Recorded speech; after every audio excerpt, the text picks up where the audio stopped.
iba a decir gracias Marcelo, pero me iba a sonar como la canción que le canta a Tinelli, gracias Marcelo. En realidad su nombre es Juan Marcelo Villoldo y está aquí como siempre porque es otro de los infaltables. ¿Estás por ahí, Marcelo? ¿No te... Acá estoy. Buenas Ahí está, noches. bien. Bueno, como a todos, voy a presentar a quien no tiene necesidad de presentarse. Él es contador público, es especialista en sindicatura concursal, es síndico concursal en la Ciudad Autónoma de Buenos Aires, es profesor adjunto en la Facultad de Ciencias Económicas de la UBA y de la Universidad de Ciencias, perdón, de la UCES, ¿verdad? De la Universidad de Ciencias Ya Sociales. no.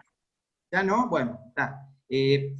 Y es profesor de posgrado en muchísimas clases y de especializaciones, autor de trabajos y ponencias, y es realmente un amigo de Córdoba, un amigo de nosotros, que siempre dice que sí.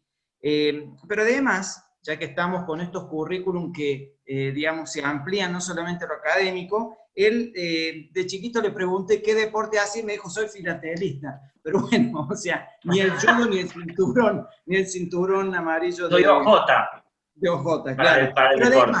Pero además es un cinéfilo muy respetado. De hecho, ha estado en programas de radio, has tenido programas de radio donde realmente es muy cautivante escucharlo sobre lo que la película, que se lo de Rumania, de Canadá, la última que se presentó en el Bueno, ya cine. estás ahuyentando a los pocos que quedaron a esta hora porque No, quieren cada vez están escuchar subiendo. derecho concursal, no series de Bueno, Netflix. Bueno. pero bueno, te auspiciamos también eso. Y va a hablar de un tema muy interesante, que tiene que ver con las cuestiones laborales en los concursos. Así que tienes tus 20 minutos y te escuchamos, Marcelo. Gracias. Bueno, gracias. Bueno, primero los agradecimientos del caso a Edu y a Sergio, a Huguito, bueno, a María Fernanda, siempre al pie del cañón en la organización, y un afecto enorme a Lita, que no sé si está conectado o no, pero la quiero mucho, hace mucho que no la veo y le mando por este medio un afecto enorme, así que me gusta estar en estas jornadas por y para ella. Bueno, yo voy a hablar así de costadito, van a ver un perfil lindo o no, porque en pantalla grande tengo acá el Power. María Fernanda, ¿vos me pasás como host?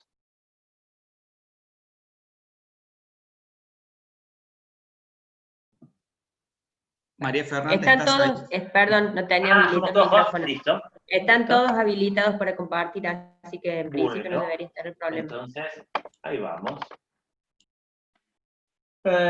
Bueno, yo le puse de título, perdón, cuestiones laborales, el síndico durante el ASPO.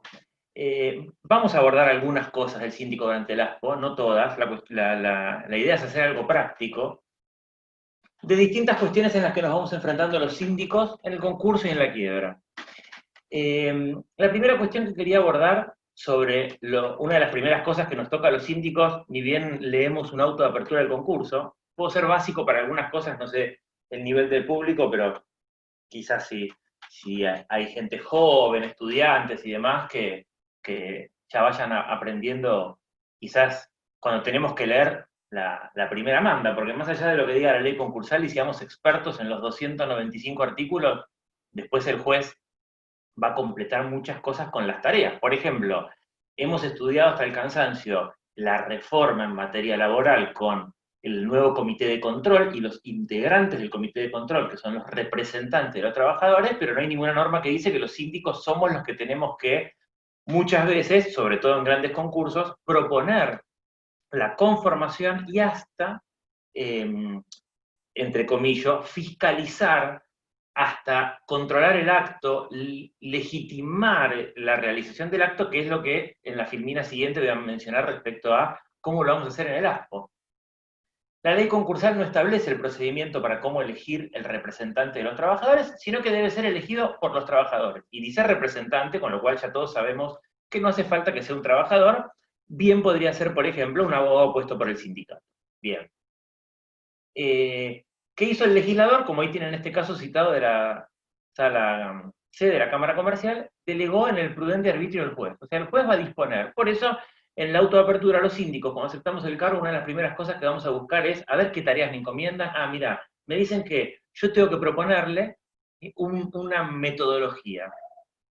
tenemos para poder buscar dentro de la ley el artículo 201, como una solución de un comité que rara vez lo hemos visto, pero bueno, existe, o sea que ahí podemos, y le podemos proponer al juez, bueno, a ver, ¿cómo se va a hacer la selección si son muchos trabajadores? ¿Cuál va a ser la base de cómputo? Tienen que ser los trabajadores en relación de dependencia claramente, con lo cual deberíamos tener, además de lo que nos diga la concursada en el último 931, que muchas veces suele estar desfasada la información, le tenemos que pedir el 931 a la fecha de presentación en concurso. Cada uno de los trabajadores va a poseer un voto y el representante va a ser elegido por la mayoría simple. Y podemos proponerle, bueno, si son muchos, que se hagan un acto colectivo, como es una asamblea, una reunión convocada, a tal efecto, y que haya una previa postulación. Por supuesto que esto va a ser, el juez si apoya la postura nuestra, le dará vista a la concursada para que lo implemente. Y con la posibilidad también que pudiera haber una segunda vuelta, una especie de balotaje. Les voy a contar dos anécdotas. En un caso era una fábrica de pastas en Mar del Plata, se lo encomendó a la concursada, y la concursada hizo el procedimiento y trajo directamente quiénes eran los acreedores, los representantes de los trabajadores, y en el otro caso era una empresa de transporte. La empresa de transporte tenía 1.450 empleados, era imposible, 7 líneas de transporte, era imposible que se juntaran los 1.450 empleados a la vez, entonces se hizo a nivel de delegados gremiales en cada línea de transporte, y la UTA puso las instalaciones para que se hiciera esa reunión, a la cual concurrió la sindicatura encomendada por el tribunal, y en ese acto se hizo la selección, se controló por supuesto de manera previa quiénes eran los que estaban por cada una de las líneas de transporte con mandato vigente, y en ese acto aceptó el cargo. ¿Y por qué destaco esta cuestión de que aceptó el cargo? Porque durante la cuarentena se va a complicar, durante el ASPO, con el nombre que le queramos decir, y es más, estamos viendo mucho, a veces cuando di la charla pasada, que este tema ya lo abordé, y ahora, uno pensaba que íbamos a estar en una realidad más de mayor circulación, y a pesar de que se ha levantado la feria extraordinaria en la capital federal, lo cierto es que muchos de esos concursos tienen acreedores por todo el país. Entonces, incluso tienen la sede comercial y pueden tener a los trabajadores fuera de la jurisdicción, o sea que es muy importante lo que pueda pasar durante este aislamiento preventivo social y obligatorio. Ahí tenemos dos casos. El primer concurso el que se presentó en el marco de la pandemia en la justicia comercial, Trident Southern Exploration de Argentina, donde el juez le encomendó en la autoapertura que controle, porque acá está la cuestión, además de nosotros proponer un procedimiento, hay que establecer un régimen publicístico. Bueno, el juez le dijo que se establezca en los sueldos de los trabajadores fecha y hora en que se va a ordenar el acto. Y además que se comunique a través de la fijación de carteles en los lugares donde se desarrolla la actividad de la deudora, con lo cual deberíamos ver como síndicos, bueno, a ver, cuál es el próximo sueldo que tenés para pagar, implementar rápido esto, concursada, modificar el sistema, y mandarnos informáticamente por mail esos recibos de sueldo.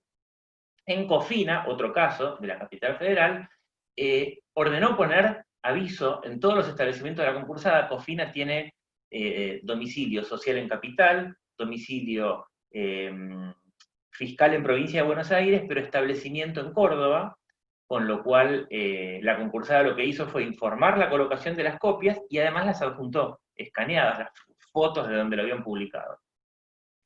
Este Vital Soja que yo les había comentado antes, daba una solución en el caso de que hubiera un escribano presente en el acto, y en ese momento el escribano diera fe, por supuesto, y también se aceptara el cargo, no hacía falta que lo aceptaran ante el tribunal. Lo que se me ocurrió acá como propuesta es que durante el ASPO se puede realizar el acto de manera, suponiendo que sea una empresa esencial o no esencial, pero de las que cada vez se están ampliando más, ¿sí? Que concurran al establecimiento, por supuesto. La cuestión será, bueno, ¿qué pasa si los trabajadores, lo estoy pensando ahora mientras lo hablo, si son trabajadores de riesgo, o sea que van a tener que implementar una modalidad para que los trabajadores de riesgo vía Zoom o alguna otra plataforma participen de ese acto, y informarles a nómina al síndico para que se pueda informar en el tribunal, para que haya publicidad y transparencia en ese acto. Y el síndico también va a poder participar, salvo que el síndico, acá vamos a entrar en una discusión, puedo circular, soy de riesgo, no soy de riesgo, soy funcionario, no público, pero soy funcionario concursal, con lo cual puedo circular. Una vez a la semana los contadores acá podemos salir, con lo cual, llegado el caso, también incluso, depende de la jurisdicción en la que sea, le podemos pedir una autorización al juez para poder circular, y si no, participaremos vía Zoom, de la misma manera que lo podría hacer un escribano, y dar fe de ese acto. Con lo cual, se elaboraría un acta en la concursada y elaboraría un acta también el escribano dando fe de los que están presentes, cómo se desarrolló el acto y que los elegidos acepten el cargo en ese momento. Bien, el informe del artículo 14.11, como sé que me va a quedar sin tiempo y me interesa mucho llegar a la última filmina, les voy a dejar ahí los casos que están citados para que vean qué es lo que los jueces fueron pidiendo, y en este caso me interesa una sola cuestión. De vuelta, no pensé que 2 meses después, casi sí, 2 meses desde que dimos esa charla en la Facultad de Derecho, íbamos a seguir en este esquema, con lo cual ratifico lo que dije también corriendo en esa charla sobre el final. Los síndicos, antes de ser síndicos somos contadores, con lo cual nos rige la ley 2488. En el artículo 13 están las incumbencias. En el último párrafo nos dice: los contadores debemos aplicar a nuestros informes normas de auditoría. Resolución técnica 37. No somos auditores, creo que está zanjada la discusión de la auditoría de documentación, que no es un informe de auditoría el del 1411, pero me detengo en esto. Así como en el año 2006, cuando se reformó la ley, discutíamos el contador certificante versus el síndico, qué pasaba si el síndico encontraba información que el contador no, ¿sí? Que puede ser una responsabilidad, pero que no es automáticamente que trabajó mal el contador certificante. Acá, en este caso, probablemente el contador certificante haya tenido el mismo acceso virtual o haya tenido mayor posibilidad que el síndico, porque quizás el contador certificante de Cofina está en Córdoba, entonces pudo acceder a la empresa y no lo va a poder hacer el síndico. Entonces, me resulta interesante que cuando haga el informe, es un consejo para los síndicos, cuando se presente el informe del 1411, que me resulta más importante que el 1412, en esta materia, en la responsabilidad, se aclare el límite, el alcance, la limitación al alcance de las tareas. ¿Qué quiere decir esto? Decir, bueno, yo pedí, habrá que ver si es una empresa que tiene libro de sueldo digital, recibo de sueldo digital, legajos digitales. Por supuesto que el 931 y la nómina de trabajadores denunciados en AFIP se pueden bajar. Por supuesto que hoy cada vez quedan menos jurisdicciones donde no esté todo informatizado el expediente, o sea que el síndico va a poder acceder a esa información, pero como va a tener limitaciones, muy probablemente, es importante que lo diga. ¿Para qué? Para todos los trabajadores que queden, ¿sí?, fuera del pronto pago, eventualmente, y no por una mala labor del síndico. No estoy diciendo que todo va a ser culpa del ASPO, puede ser que haya una responsabilidad en la tarea, pero en principio limitar el alcance de lo que estamos teniendo, y ahí tienen 2 jueces distintos, uno donde le tuvo por agregado el informe y otro que con la compulsa, el de Cofina, justamente el de Córdoba, lo que le dijo el síndico es: mire, yo pude corroborar que no hay otros créditos laborales comprendidos en el pronto pago más allá de los denunciados, y corroboré los denunciados, y el juez con eso dictó la resolución del artículo 16. Bien. Pronto pago en el concurso, efecto de intraconcurso. ¿En qué me detengo acá? En estos interrogantes. ¿El pronto pago implica reconocimiento de un privilegio? Un acreedor con pronto pago reconocido ¿puede renunciar a su privilegio a los fines de incorporarse a la categoría de equilibrados laborales? Si uno es literal, la literalidad del 16 dice: la resolución judicial importará la verificación del crédito en el pasivo concursal. Nada dice del privilegio. Claramente, cuando me enumera los créditos, me dice: tendrán pronto pago, 2 puntos. Los enumera y termina diciendo que gocen de privilegio general o especial. Y claramente los síndicos, ¿qué es lo que hacemos? Bueno, miramos y decimos: a ver, ¿hay sueldos mayores de 6 meses? ¿Hay intereses mayores de 2 años? Bueno, esa porción que es quirografario, que por suerte Mendoza lo solucionó el día 1, diciendo, creo que Fragapaño fue, siendo juez de primera instancia, mira, si un mismo acreedor tiene una porción quirografaria laboral por una cuestión de economía procesal, admitíselo igual, en el 16, discriminando que es quirografario, es decir, que no tiene pronto pago, pero no lo obligues a transitar una resolución verificatoria, un pedido de verificación. Si ya estás comprobando su crédito y estás viendo qué rubros le exceden en la cantidad de sueldos y de intereses. Bien. Pero de vuelta, el 32 sí le dice, perdón, el 36 sí dice que el juez va a admitir el crédito y el privilegio y va a tener que expresarse. No lo dice acá. Esto, ¿qué es lo que me disparó este debate que ustedes dirán? Bueno, pero ¿tiene sentido que analicemos esto? Sí, ¿por qué? Tenemos este caso de la sala A, el incidente por Giochini, donde lo que la sala dijo es: justo estamos hablando de una multa del artículo 80. que sabemos que se discute muchas veces en cuanto a el privilegio, pero está expresamente contenida en el artículo 16, entonces la sala lo que dijo es, el 16 solo le confiere al acreedor el derecho a pronto pago, nada más, nada dice respecto al privilegio. Entonces yo me pregunto, ¿qué pasa frente al 239? ¿Qué pasa en una quiebra posterior? ¿Qué hacemos los síndicos? ¿Qué hacemos en la planilla del 202 cuando agarramos ese crédito? ¿Sí? ¿Tenemos que pedirle al juez que en el 202, además de la actualización, tenga que expedirse sobre el privilegio que en el 16 nos expidió? Creo que la solución sería, ¿y por qué les digo esto? Porque la misma sala, también en un caso muy viejo, estaba el 1% del pronto pago, famoso también, Pesquera San Isidro, analizó la cuestión de, no tiene sentido, esperen que quiero ver si lo puse, no lo puse en la otra filmina, obligar al acreedor que tiene pronto pago y renuncia para convertirse en quirografario e integrar una categoría de quirografario laboral, no tiene sentido obligarlo a que verifique de vuelta. Es la misma sala, uno puede decir, los criterios son distintos, pareciera que sí, la temática es distinta a la que se aborda, con lo cual podría no decir que es contradictorio el criterio, ¿no? Pero es importante esta cuestión, me parece que con que los síndicos, así como Alicia, que, perdón, me fui directo al tema, pero me encanta, supongo que los coordinadores, Sergio, Eduardo y María Fernanda, habrán pensado los temas para unirnos a los tres, porque así como Alicia hablaba de la planilla para esto, los síndicos, debemos hacer una planilla donde pongamos 241.2, 241.2 y 246.1 y 248. Es decir, en eso para que el juez ya sepa que más allá que admita el pronto pago y verifique un crédito, ya están los privilegios discriminados, no una bolsa, para lo cual, por supuesto, tenemos que hacer la apertura de, y si el crédito laboral denunciado proviene de una sentencia firme, tendremos que pedirle a la concursada que nos muestre la sentencia para ver los rubros que lo componen. ¿Y cómo se computa en caso de una propuesta para acreedores privilegiados laborales? ¿Se puede discriminar entre privilegio especial y general? También saben todos los que me conocen que soy fanático de la casuística y me da mucho para debatir estas cuestiones.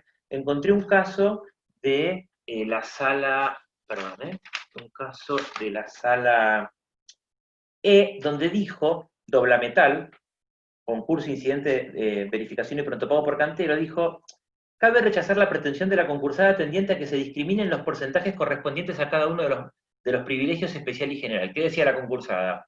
No tengo propuesta para los privilegiados especiales, pero sí para los generales. Discriminen, señor juez. ¿Para qué? Para saber en qué proporción está alcanzado. Y la verdad que la discriminación también es tratar de manera igual a desiguales, y ellos son desiguales. Entonces, si tenemos ese Excel hecho, la discriminación correspondería. La sala termina diciendo que es inviable y carente de apoyatura legal el pretendido desglose o distinción. No me parece que sea así, con lo cual, a la hora, la complejidad del rol del síndico, con lo cual es bueno empezar con el Excel del día 1, los pronto pagos, va a ser, si hago una propuesta para privilegiados generales, y tengo dentro del pronto pago acreedores con privilegiados generales, que a su vez tienen rubros también especiales, y están cobrando, sea porque hay un 3%, sea porque hay fondos líquidos disponibles, aunque sea inferior al 3%, a la hora de imputar y a la hora de determinar la base de cómputo, debería de manera a prorrata determinar cuánto le es imputable el privilegio especial y cuánto al general. Porque el especial, al que no le haga una propuesta, seguirá cobrando hasta la homologación que termina el pronto pago, y el general seguirá cobrando hasta que, mi opinión es que pueda cobrar el acreedor lo mayor hasta el final y hacer el cómputo en ese momento, o sea, hasta el último plan de pago del 16, y determinar ahí por cuál va a ser la base de cómputo del general. O sea, esa discriminación, entiendo, en mi opinión, que habría que hacer. Bueno, el caso Calibrón. Este lo voy a decir muy rápido porque en cualquier momento, como yo tengo filmina, son y cuarto, me van a decir que sí, que se me acabó el tiempo, pero espero que por ser el último me den unos minutos más. Este caso me resultó interesante. Es un caso donde creo que es lo que va a traer la pandemia. Es decir, al comienzo, los primeros fallos que veíamos en materia laboral era reincorporación de empleados, se sigue prorrogando la doble indemnización, con lo cual ya no estamos hablando del 247 versus 245, sino es el 247 y 245 hora doble. Y entonces, creo que hoy, como nunca, vamos a ver vamos a desempolvar el 294. Vamos a tener que desempolvar algo que yo no lo vi nunca como síndico en los 36 en los que he intervenido, en los concursos siquiera que he intervenido, que es la calificación de la conducta del empleador para saber si la quiebra le es imputable o no, en los términos de qué tipo de indemnización se le va a admitir al trabajador. Pero bueno, en este caso era un trabajador que la empresa se presenta en concurso, lo denuncia por 247, lo despide por disminución de trabajo, el síndico presenta el informe del 1411, según la liquidación final puesta a disposición, creo que se le habían pagado, y el síndico, perdón, que se les paga si no te ganó, la liquidación puesta final a disposición, el síndico reconoce, el juez dicta la resolución del 16 por ese importe, y acá es donde empieza la complejidad que terminó en esos dos casos importantísimos de la Corte, como fueron Ayala con Monza y en materia del 57, y Alpargatas, no me acuerdo del incidente, pero en materia de la cosa juzgada material. Pre-26086, pero que en esto estaría vigente. Es lo siguiente. El trabajador no conforme promovió una verificación de créditos. ¿Sí? Y dijo, bueno, no, mire, señor juez, yo no estoy de acuerdo con eso, acompaño toda la documentación, me corresponde el 245, pero no liquida rubros, no da importes, y entonces el síndico en la facultad del 33 le dice al acreedor, complementame, decime cómo son los rubros, los importes que estás pidiendo y liquida, hace los cálculos, no lo contesta, y la concursada en el 34 observa diciendo, no, no es 245, es 247. Bien, llegamos a ese crédito con pronto pago, con un crédito impugnado, con facultades del síndico, y el juzgado dice, aun cuando la diferencia pretendida no fue determinada ni por la concursada en su observación, ni la sindicatura en su informe, es un crédito controvertido, porque fue observado por la concursada. Inadmisible. Inadmisible por toda la diferencia que exceda el importe, que no sabemos cuánto es, porque no está cuantificado, pero lo que exceda el artículo 16. El acreedor promueve incidente de revisión, pero ¿qué hace el acreedor? Dice, bueno, a ver, tengo las distintas vías yo, porque soy laboral, y una de las vías es, si a mí el prontopago me lo rechazan, yo puedo iniciar una acción laboral. Bueno, acá la pregunta es, tengo dos vías abiertas.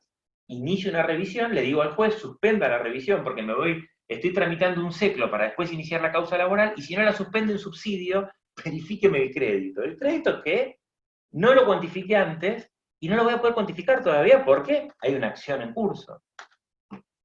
El juzgado destaca algo que lo quise traer el caso porque normalmente los jueces suelen suspender los trámites, sobre todo se da en materia fiscal mucho esto, ¿no? Donde el fisco tiene una apelación ante el tribunal fiscal, una determinación de oficio no resuelta, bueno, el famoso caso Supercanal, ¿sí? Bueno, directamente no mantengas dos vías abiertas, te dejo este suspendido, terminás ya para evitar el escándalo jurídico.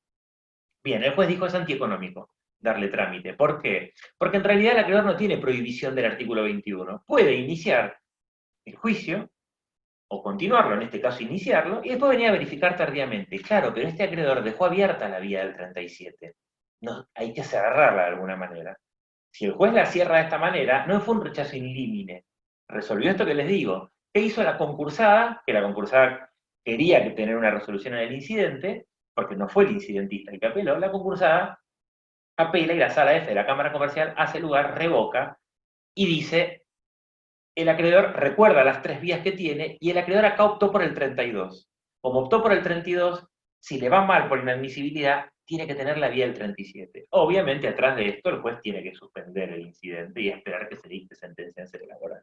Digo, estas son las cuestiones ante las que nos encontramos los síndicos permanentemente en estas idas y vueltas de los laborales. Son y 20, así que me faltan menos filminas, voy a hacer rápido lo que quede. De la mano de este caso, les traje esta cuestión que también, lo voy a decir rápido, todos sabemos este trabalenguas que es el alcance extraconcursal de la cosa juzgada concursal. Bueno, bárbaro. ¿Cuál es el alcance de esta resolución que admite el pronto pago de oficio? Es una resolución que hace cosa juzgada material, fantástico. Es oponible en sede laboral y tengo este caso, al que adhiero y comparto, un caso de la Sala 1 de la Cámara del Trabajo de hace 2 años, que va de la mano del caso anterior, de Calibrón. ¿Por qué? Porque lo vamos a ver seguramente en la pandemia, esta cuestión que es, te despido por el 247, te pongo a disposición la indemnización, me concurso, listo, chao, el pronto pago sale por el 2.47, y el acreedor tiene que decir qué hace. Base laboral viene y verifica, o hace el caso Calibrón. Le recomendaría a Calibrón no, o sea, vayan a la laboral y verifiquen. ¿Qué pasa? Cuando vaya a laboral a iniciar el juicio, o a continuar si lo hubiera iniciado, ni bien lo despiden, porque probablemente en la suspensión de los concursos que no se presentaron durante la pandemia, a pesar de los pocos que ingresaron, me estoy refiriendo al fuero comercial capitalino, seguramente que pueden haber iniciado las causas laborales, o sea que la van a continuar. Es importante esto, la cosa juzgada material de la resolución del 16 no es oponible en sede laboral. ¿Por qué? Porque esa cosa juzgada no resolvió la material 245. ¿Por qué? Porque resolvió lo no controvertido, es decir, el 247. ¿Sí? Y me arriesgo a decir, en mi opinión, aún cuando el trabajador no haya observado el informe, es decir, no se le podría decir, vos no lo observaste y lo consentiste. No, él consintió ese 50% del artículo 16, con todo lo que sabemos y lo que hemos estudiado desde el año 2006 sobre el tema de la observación, la resolución de las observaciones y demás. O sea, el acreedor no podría estar en desventaja si la concursada le dice, no, vos no observaste esto, e incluso si estuviera cobrando pronto pago. ¿Por qué? Porque, de vuelta les digo, no se discutió y no se resolvió el otro 50%. Bien, y me voy a detener las últimas 3 filminas en quiebra. Este fallo me pareció interesantísimo, no sé cuántos más se van a dar así, quizás la síndica no encontró nada, pero no importa, quizás es una quiebra más de papel, o ya ni de papel, va a ser una quiebra más electrónica, pero me resultó interesante ¿por qué? Porque fue el primer caso en la justicia comercial de la capital donde se analizó y donde los síndicos dijimos, claro, no somos esenciales los contadores, todavía no podemos salir, no podemos ir a nuestros estudios, pero somos funcionarios concursales, es decir, estamos equiparados a la fiscal Gabriela Boquín, por ejemplo, en el que me toca compartir este panel, o los jueces que hayan hablado acá, Sergio y Eduardo. ¿Por qué? Porque nosotros debemos, como cuando nos nombran funcionarios ad hoc, y funcionarios judiciales debemos también poder concurrir. O sea, seríamos esenciales en nuestro rol judicial. Diferente si fuéramos peritos, pero como síndicos no. Entonces, acá la jueza lo que le dijo a la síndica es, de alguna manera es invertir el 190 a la hora de tener que expedirte. O sea, que no sea, o sea, que la regla se convierta en excepción. Si encontrás gente trabajando, casi que te estoy dispendiando que vos, que sea una continuación inmediata, y después informame, salvo que sea un déficit, o sea, que no tenga sentido, que le diga al juez, mire, señor juez, por más que en la pandemia, las fuentes de trabajo y demás, es una responsabilidad mía también como síndico, eventualmente por el incremento de deudas fiscales que puede haber.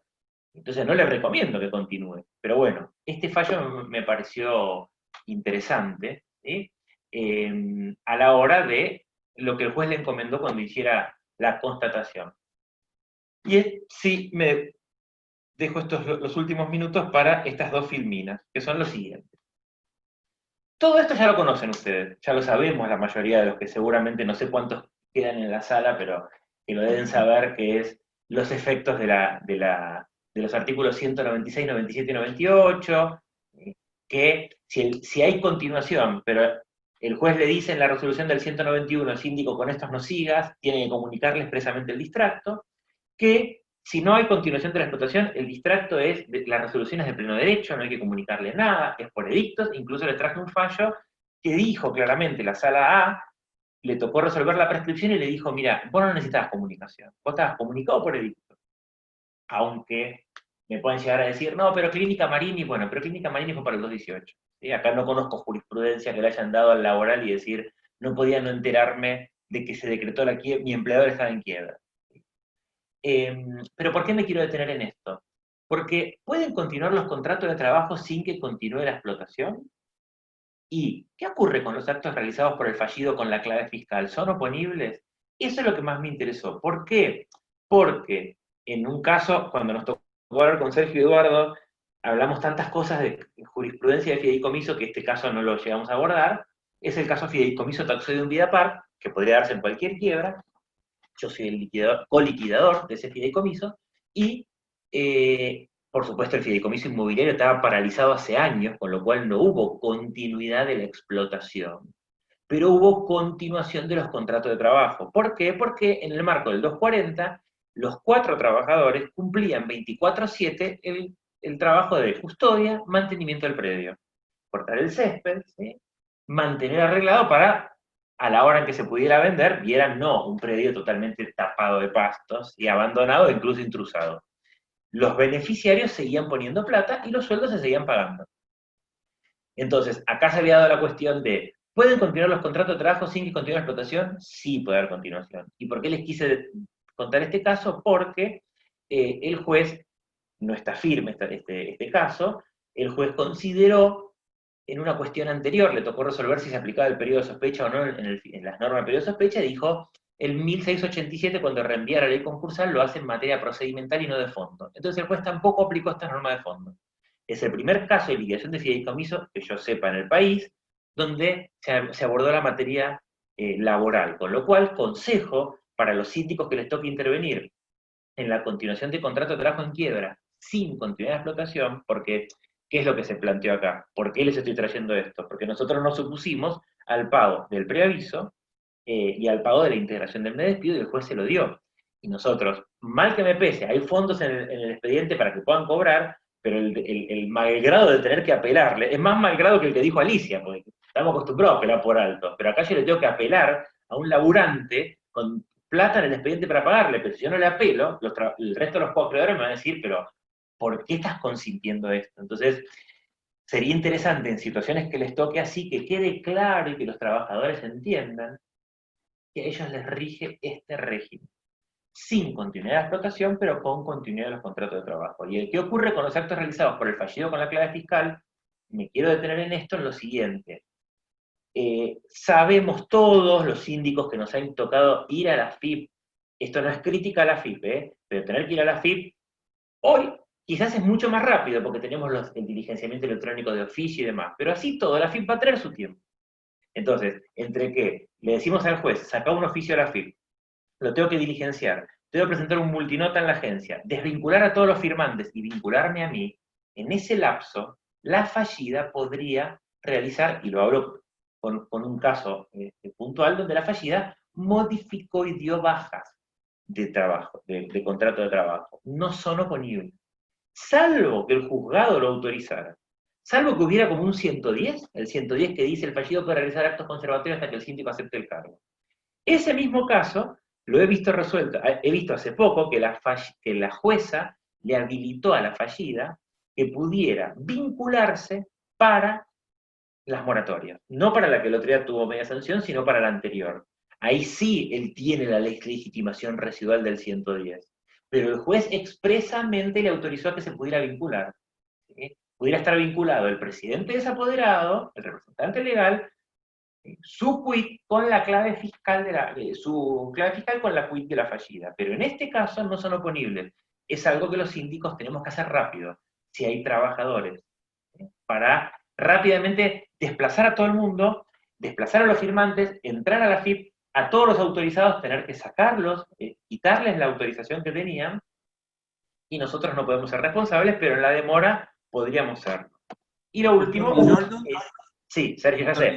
Quiero decirle dos cosas. Una, ¿qué? En línea tiene 96 participantes escuchándolo, y por YouTube también en directo, más de 70, o sea que hay más de 160 y pico, no soy bueno para los números, escuchándolo, pero ya lleva 30 minutos 51 Ay, perdón, segundos. listo. ¿En cuánto ¿Me das cierra? 2 minutos? 2 minutos le doy. 2 minutos, dale, perdón, gracias. 2 minutos, y en esos 2 minutos quiero decir 3 cosas. La primera, ¿qué me disparó esta última filmina? Las Jornadas Nacionales de Derecho Contable se organizaron en Paraná en el 2018, a las que no asistí, pero Javier Dubá, cuando las organiza y nos difunde a todos, él planteó la contabilidad posterior a la quiebra. Respecto a la contabilidad en el interregno de una quiebra sin continuidad, donde no hay balances, y donde el síndico debería hacer como una especie de informe final para entregarle a la fallida, ¿sí?, que recupera por la conclusión de la quiebra, por ejemplo, un avenimiento, los libros, los bienes no vendidos, y decirle, bueno, este es el activo y este es el pasivo. Entonces me pregunté y dije, ¿qué pasa con los trabajadores que se mantuvo la relación de trabajo durante ese tiempo? Él acá lo plantea sin continuidad. Pensemos que hay continuidad y la fallida recupera la administración, porque la quiebra concluye. Bien, en ese caso, el síndico debería elaborar un informe de las relaciones laborales vigentes. Las bajas que se hubieran dado son oponibles, así como la ley dice, si un recurso de reposición o un levantamiento de quiebra sin trámite prospera, los contratos resueltos por el juez con opinión favorable del síndico son válidos. Bueno, acá es lo mismo, van a ser válidos. El síndico va a presentar el último 931, y esto se me ocurrió por la analogía del 199, los trabajadores no desvinculados, que siguieron prestando servicios sin interrupción bajo la quit del fallido, que cambiaron de órdenes, pasaron del empleador al del síndico, van a mantener los derechos laborales, porque vuelven.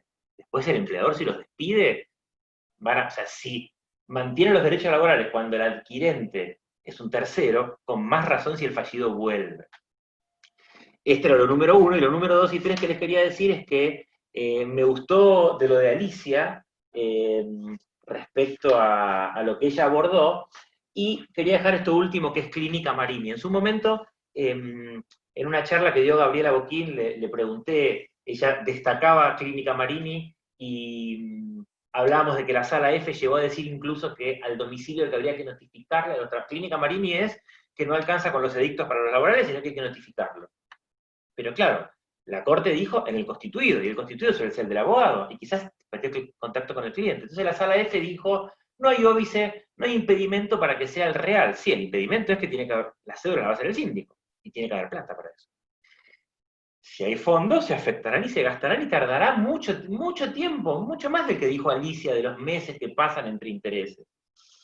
Lo que me preocupa de Clínica Marini, con domicilio real o constituido, es que los jueces, Clínica Marini, en mi opinión, y si Gabriela después hará las preguntas que nos hagan y siente conmigo, me gustaría escucharla, en mi opinión, Clínica Marini lo que busca es evitar, o sea, llegó a la Corte por el 224, lo que busca es evitar que les caduquen los dividendos. Pero no se puede frenar una distribución donde esos acreedores pueden representar un porcentaje muy chiquito y se le está frenando el cobro a los demás, incluso a los honorarios del síndico. No pongo la bandera solamente de la naturaleza alimentaria nuestra. Y como Gabriela y Alicia hablaron de no sé si Alicia también dijo, pero habló de la reforma, lo último que les quería decir es, no sé cómo se va a compatibilizar el artículo 4 que dijo Gabriela sobre la rehabilitación del fallido con los honorarios del síndico. O sea, esa equidad, no quiero llevar la bandera de, uy, siempre los síndicos hablan de honorarios. No, porque si hubo un solo caso, creo, muy conocido, de un fallido escribano, estuvo 18 días rehabilitados, pero si la postura es, rehabilitemos rápidamente, y ni siquiera entran los sueldos, el 20% de los sueldos, nos vamos a seguir llenando de quiebras sin activo.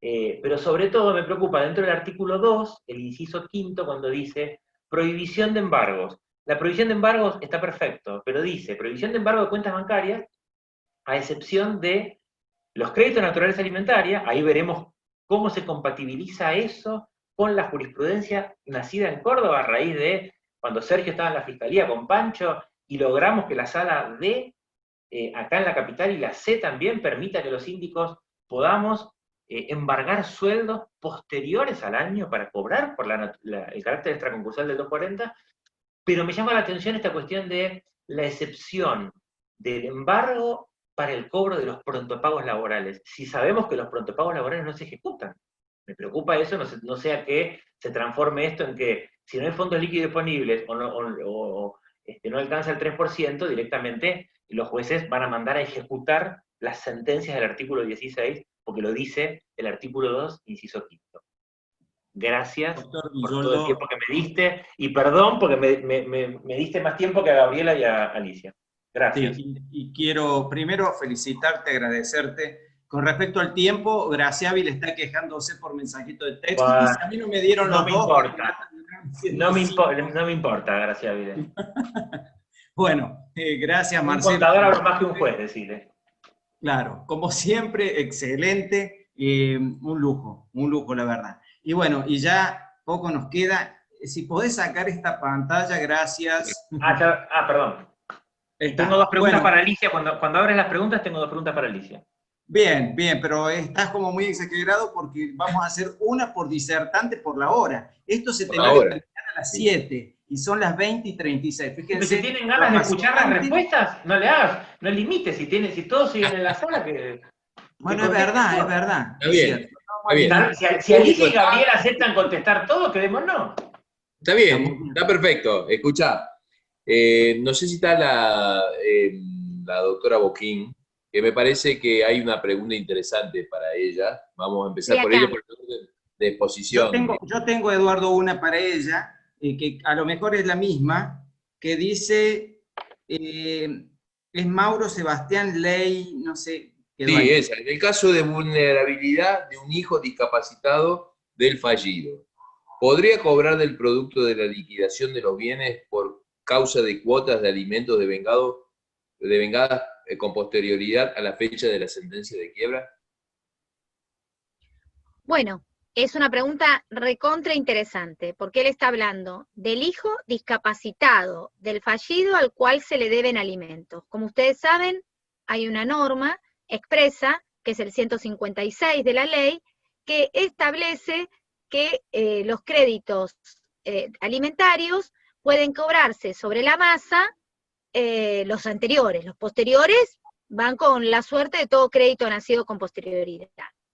Pero en el caso en particular, justamente, si la Corte ha decretado la inconstitucionalidad del sistema de los privilegios, ya sea con esa composición no originaria o no natural de la Corte Suprema, pero la Corte original también está 3-2, y después tenemos el caso García, que empieza a hablar de vulnerabilidad de una manera distinta a como habló en Asociación Francesa Filantrópica. A mi criterio, si a mí me tocara dictaminar en ese caso, yo plantearía la inconstitucionalidad del 156 y permitiría, por la especial vulnerabilidad y la protección de la normativa de carácter supralegal, la posibilidad de cobrar sobre,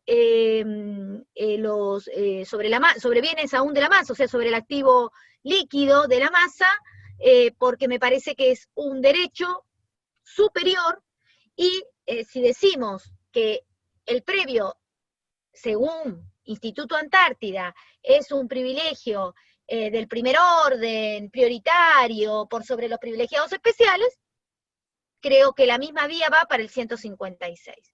Esa es mi consideración del tema, que es una pregunta que me parece súper interesante, porque justamente sale de lo normal o habitual, pero que se puede dar, ¿sí? Gracias, Gabriela. ¿Otra pregunta, Eduardo, para otro de los disertantes? A ver, verá que justo... A ver, vamos viendo. Esto, la verdad que seleccionamos la primera que encontramos. A ver. Marcelo, si quería hacer una pregunta... Pero hay una para Gaby muy buena que hace... Que me perdí, perdón. Jorge García. Que a veces se nos... Sí, Hay una para Gabriela sobre liquidación de una compañía de seguros con muchos vulnerables y la concurrencia con los laborales. Que yo no lo quise, como no me quise meter en eso y hablaba Gabriela de esto, a veces a los síndicos se nos puede plantear también cuando tenemos alguno del 16 que es quirografario si concurre a la prorrata o no. ¿Lo encontraron? Esperá. Ese caso, eso es lo que están planteando. Lo que están planteando es la economía comercial salacité. Sí, es lo mismo. Lo único que yo veo de esa pregunta, como está hecha, porque si la formulan se va a entender mejor. A ver, lo que pregunta el doctor es... Léela, Marcelo, por favor. Dale, dice, en una liquidación o quiebra de una compañía de seguros, casi gran totalidad de los créditos verificados son vulnerables, porque son asegurados y damnificados. Con los fondos existentes se debe hacer un proyecto de distribución de pronto pagos. Se pregunta, ¿con los fondos existentes se debe hacer un proyecto de distribución de pronto pagos solo para vulnerables? ¿Y los laborales quedan afuera del pronto pago o participan todos juntos? Es decir, vulnerables y laborales. ¿O solo le doy pago el pronto pago al acreedor vulnerable que lo pide, perjudicando al acreedor que no lo pide? Y meto una pregunta que hizo Stolkiner. ¿Y el 244? Bueno, pero eso se resuelve por complicado. Está bien, 183, estoy entonces. acostumbrada igual a contestar varias preguntas juntas, no hay problema. Listo. A ver, el punto. Vamos a poner, una cosa es lo que uno dice desde el punto de vista como abogado, como fiscal, como juez, y otro es lo que tiene que hacer el síndico. A ver, si hay una cuestión que requiere de un planteo de inconstitucionalidad y una resolución, el síndico no lo puede aplicar automáticamente, requiere del planteo pertinente y de que el juez resuelva. Entonces, vamos por partes. Convenio de la OIT, el síndico tiene la obligación de aplicarlo, ¿por qué?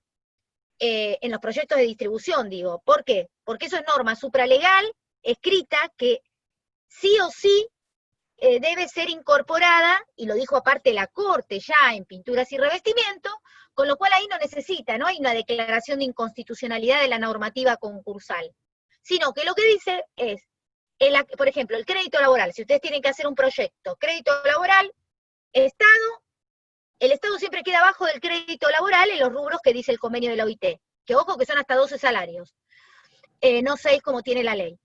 No necesita ahí una declaración de inconstitucionalidad, porque el Estado, con respecto al crédito laboral, se ha subordinado cuando ratificó el convenio. Es como un acreedor subordinado al cobro del crédito laboral. Eso lo pueden aplicar de forma inmediata, el síndico, y lo debe aplicar de forma inmediata porque es ley vigente. Ahora, si lo que tenemos que hacer, por ejemplo, como en la pregunta anterior, es plantear la aplicación de, o sea, dejar de lado el 156, necesitamos una declaración de inconstitucionalidad. El síndico no lo puede hacer él por motu propio. Él sí podría pedir la inconstitucionalidad, yo creo que sí, pero no puede aplicar y hacer el proyecto de distribución diciendo, no, al vulnerable le digo, porque el que va a decidir la vulnerabilidad del sujeto es el juez, no es el síndico el que decide la vulnerabilidad. Esto también quiero que quede claro. Absolutamente. El juez va a decidir la vulnerabilidad del sujeto.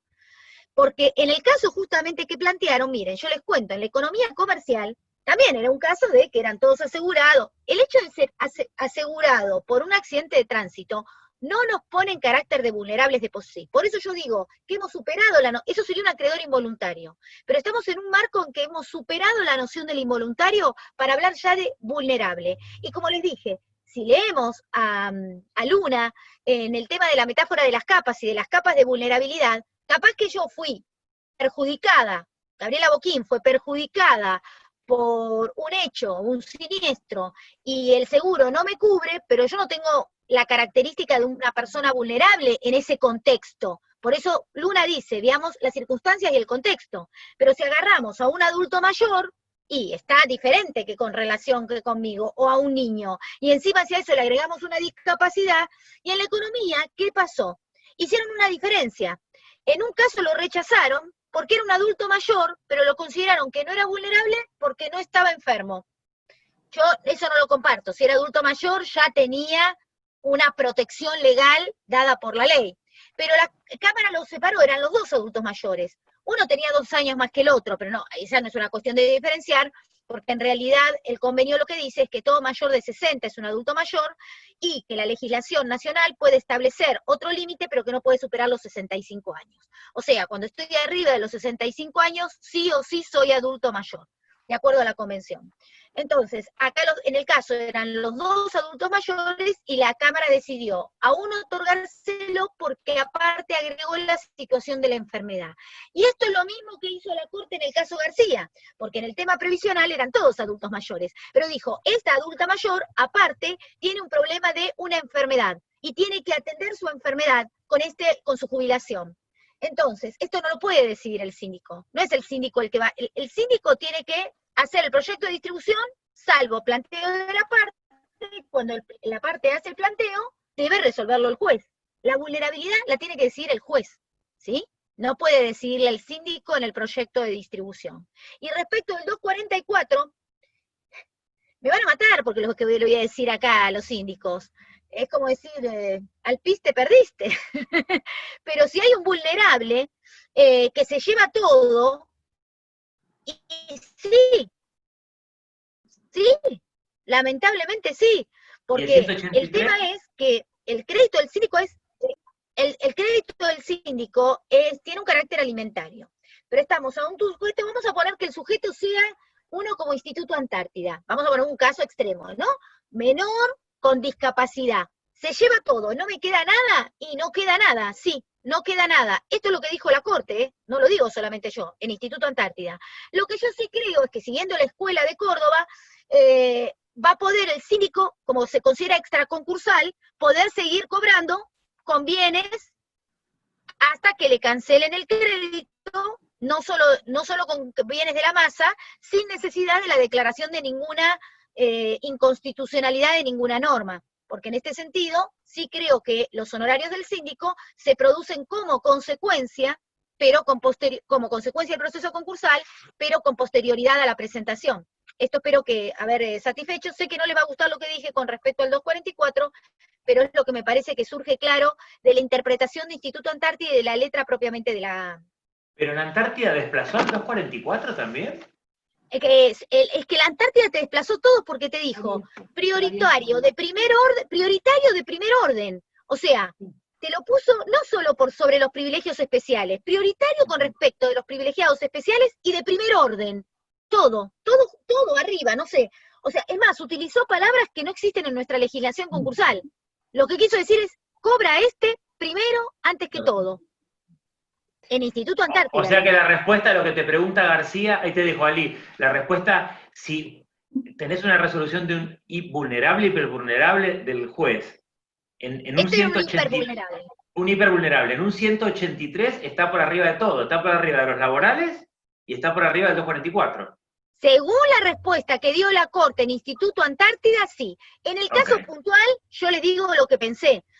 Yo lo que pienso es, y lo planteé en Asociación Francesa Filantrópica, yo consideré que tenía un privilegio general, ¿sí? ¿Por qué? Porque en ese caso estaba compitiendo con el Estado.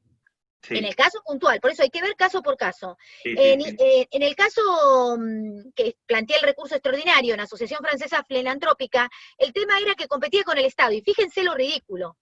Ahí, el Estado, que era el que tenía que cumplir con el tratado, se lleva el dinero y perjudica al sujeto que está obligado a proteger por el tratado que ratificó. En cambio, en Instituto Antártida, el que fue desplazado fue un crédito hipotecario. Bien. El hipotecario. Doctora Kurla. No sé si el Instituto Antártida no alcanzaba para no... Quería hacer un comentario muy cortito, que es que nosotros, en realidad, el proyecto de distribución lo tenemos que hacer en función de la condición que tiene cada acreedor, no según su necesidad. ¿Por qué? No según, porque entramos en un terreno peligrosísimo, porque podría ser que tenemos dentro de los laborales al CEO de la compañía que tiene a cobrar un crédito millonario, y entre los quirografarios un pobre comerciante que si no cobra esa deuda, se funde. Entonces, ojo, acá hay un terreno peligroso. Yo no digo que no hay que mirar estas situaciones, lo que digo es, nosotros el proyecto de distribución tenemos que hacer conforme la condición que tiene el acreedor. La condición en función del régimen de privilegios. Si hay una situación particular, la deberá plantear, y en ese caso... Alicia, digo exactamente lo mismo que vos, ¿eh? Sí, estoy apoyando digo solamente... Lo mismo que vos, ¿eh? Claro, pero solamente estoy diciendo es el juez el que tiene que decir, obviamente, no el síndico. Obviamente, pero no solamente esto, sino que además tenemos que sacarnos de la cabeza la idea de que todos los laborales son vulnerables y que todos los quirografarios están llenos de plata y si no cobran no importa. Es decir, en realidad nosotros no miramos necesidades de los acreedores, miramos qué condición tienen, eso nada más. Exacto. Y ojo que empezar a mirar necesidades, y en este momento de pandemia nos podemos estar metiendo en un callejón muy difícil, muy complicado, que, bueno, creo que para los jueces no va a ser sencillo.